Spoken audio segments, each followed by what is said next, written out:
Bakit pag magkagalit ang tao, hindi mag-iimikan at sobra niya na kinaiinisan ang isa't isa? Hanggang sa hindi niya na namamalayan ang tagal niyo na palang hindi nagpapansinan. Bakit nga ba? Dahil ba sa sama ng loob o maling nagawa o dahil sa mataas na pride?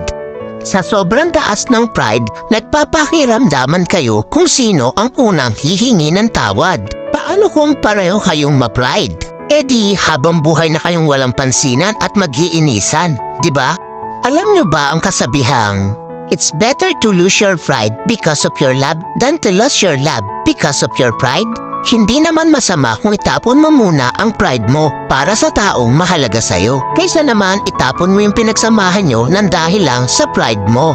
Wala namang masama o mawawala kung ikaw ang unang lalapit o iimik. Ika nga ang nagmamataas ang siyang ibinababa at ang nagpapakumbaba ang siyang itinataas. Kaya huwag ugaliin na magkimkim ng galit dahil ang galit ay basura lang sa ating puso at isipan.